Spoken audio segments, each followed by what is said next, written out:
everybody and welcome back to FKJ Books. I am Frankie and today I'm going to be doing my Waterstones Children's Book of the Month May review and June, just letting you know what the book is for June and what I'll be reading for the June one.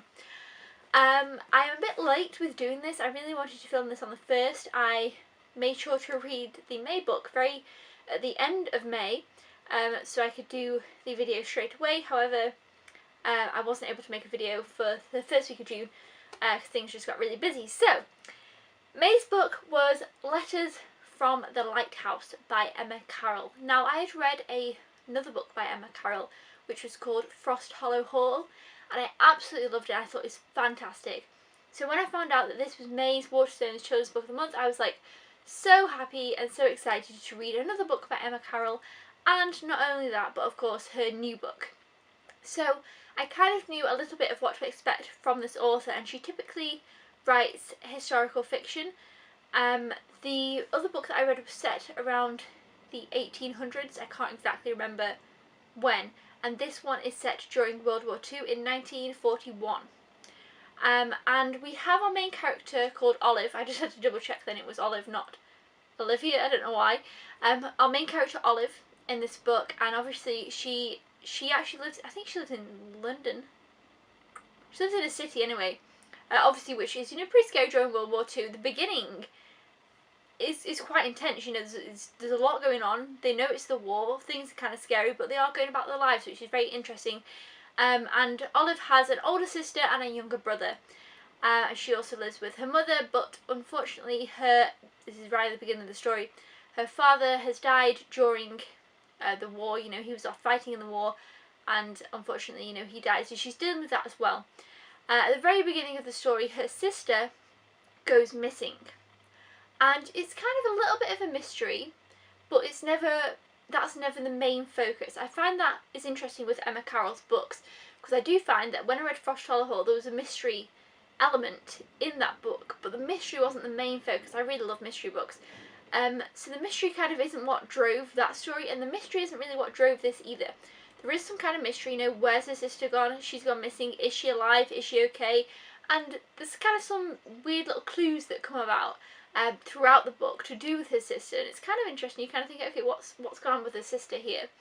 But still, there's always so much other things going on that it's kind of always a bit to the side. And ultimately, I don't really mind that. I don't mind the mysteries a little bit to the side, because it's still always an interesting mystery and a good conclusion. So, there is that. So, like I say, the sister's missing and there's that kind of thing going on. But obviously, of course, along with that, the main focus is it's World War II. They're going to have to do something. So they send Olive and her younger brother off to a little coastal town in Devon. Now, this is where I felt like the story just really grabbed me. In this little town, you meet all these characters, all these villagers, and you get to know kind of their roles and things, how they're dealing with the war, what they're doing. It speaks about the rations and just all types of things. And it was just fantastic. I loved this town. I loved the characters in the town. There were some parts which I felt like were a little bit slower going in this one. I mean, it's not a massive book. How many pages are there? But it was nothing too. I don't know how many pages. It's about 300 pages, just short of, I think. There was a little bit of parts that kind of got a bit slow going, and I was kind of wondering, okay, where are we going with this? What's going on? But I also feel like it brought up some really interesting discussion, which I feel like is still relevant today. With obviously them, I don't really know, I don't really want to ruin anything, but obviously, of course, they are struggling with the Germans, and obviously kind of coming to terms with, are these the bad guys? Is every German an enemy? That kind of discussion is brought up in this book, which I thought was very interesting, and it's shown also from another side. I don't want to give anything away, but I thought that it brought up some interesting discussion, which also can be relevant to today, not only just here. I thought the way the war was portrayed felt very real and raw. I felt like it definitely felt like this period in time. And yeah, I thought it was fantastic. I gave this book 5 stars. It made me think. I thought the ending was brilliant.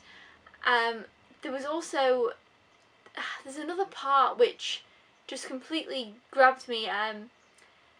and it was kind of to do with, they also discussed refugees in this book. And that was also another very interesting topic. And of course, this is a middle grade book. This is the Children's Waterstones Book of the Month. But I felt like it brought up some interesting things for everybody to take on, really. I thought the characters were great. I really loved, there was this little friend that Olive makes. And she was fantastic. She was a brilliant character. I also really liked the whole lighthouse thing. There is a lighthouse very much involved in the story. And there were some fantastic characters in here. So yeah, I give this book 5 stars. I thought it was fantastic. It has been my favourite of the Waterstones children's books that I've read so far this year. So there we go. Letters From The Lighthouse. I thought it was fantastic. And of course, I will be reading many more books by Emma Carroll. I want to read everything she has written because I've given both the books that I've read by her 5 stars. So that is just brilliant. Okay, so for June's book, for the Children's Book of the Month, we have The Legend of Podkin One Ear. Now this is very different, and this is by Kieran Larwood. This is different than anything else we've had for the Children's Book of the Month so far this year. This also won the Blue Peter Book Award for 2017, so that seems pretty good. And it's kind of like an animal adventure story, which is interesting. It is illustrated as well. See if I can find... I probably can't now. There we go. So this is illustrated. And I think it's illustrated from the person who illustrated The Hobbit, but I could be wrong. I've read it's kind of a mix of, like, you know, Watership Down and The Hobbit, those kind of things.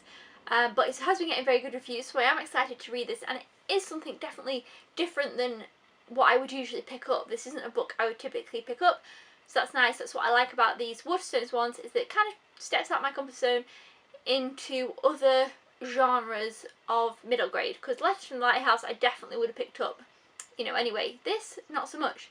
So I can't wait to see how I get on with Podkin. And of course I will be reviewing this one at the beginning of July and talking about July's book.